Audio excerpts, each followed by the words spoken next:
क्या तुम अंदाजा भी लगा सकते हो कि 350 मीटर के पूर्ण शक्ति वाले टाइटन का कितना जबरदस्त दबाव होता है? आज हम उसे पहले व्यक्ति के दृष्टिकोण फर्स्ट पर्सन व्यू से महसूस करेंगे। सबसे पहले एक आम इंसान को ले लेते हैं। लंबाई 1.6 मीटर, एकदम साधारण इंसान। अब अगर उसे 1.83 मीटर लंबे एरेन के सामने खड़ा कर दो तो वो बच्चा लगता है। फिर सामने आता है पहला छोटा टाइटन, लंबाई 3 मीटर। याद रहे, हमारा हॉर्स फेस टाइटन, काठ टाइटन पेट के बल रेंगता है और उसकी लंबाई भी सिर्फ 4 मीटर है। यहाँ तक कि 5 मीटर का प्योर टाइटन भी उससे बड़ा है। अब आता है एक और प्योर टाइटन, पोर्को का टाइटन, जो 5 मीटर लंबा है। क्या प्योर टाइटन सब पेट के बल ही रेंगते हैं? नहीं, जरूरी नहीं। फाल्को का प्योर टाइटन थोड़ा अलग है। ये खड़ा होकर चल सकता है और इसकी लंबाई है 10 मीटर। यहाँ तक कि इसके पंख भी उग आते हैं। अब बारी है फ्रीडा के फाउंडिंग टाइटन की, 13 मीटर लंबा, इतना बड़ा कि एक लात में एरेन को उड़ा सकता है। अगला है राजवंशीय टाइटन, रॉयल टाइटन, 14 मीटर ऊंचा। ये जीके की माँ थी। फिर एंट्री होती है एनी के फीमेल टाइटन की, 14 मीटर लंबा, सुपर फास्ट और एनी के सारे फाइटिंग मूव्स में माहिर। अब आते हैं मार्ले का रक्षा कवच, रेनर का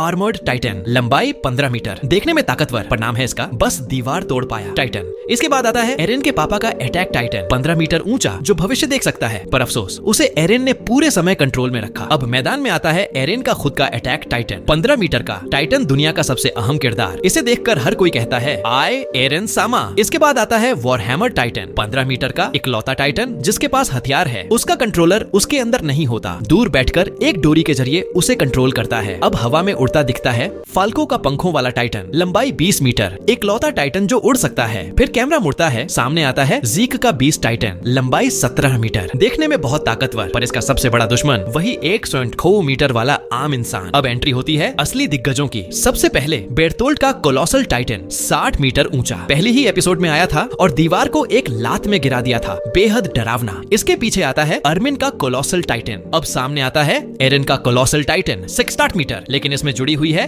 फाउंडिंग टाइटन की शक्ति। अब आते हैं रॉड रेस की बारी, जो बेकाबू हो चुका है, दरवाजे से लटकता हुआ नजर आता है, लेकिन जब खड़ा होता है 120 मीटर ऊंचा। अब कैमरा जाता है यूमिर के टाइटन की ओर, 240 मीटर ऊंचाई। यही वो है जिससे 9 प्रमुख टाइटन्स की ताकतें शुरू हुई थीं और अंत में एरेन का अंतिम रूप, founding Titan plus colossal Titan combo, पूरे 350 मीटर ऊंचाई का राक्षस। और अगर एरेन ने रहम नहीं दिखाया होता तो पूछो खुद से, क्या इस दुनिया में कोई होता जो उसे रोक सकता?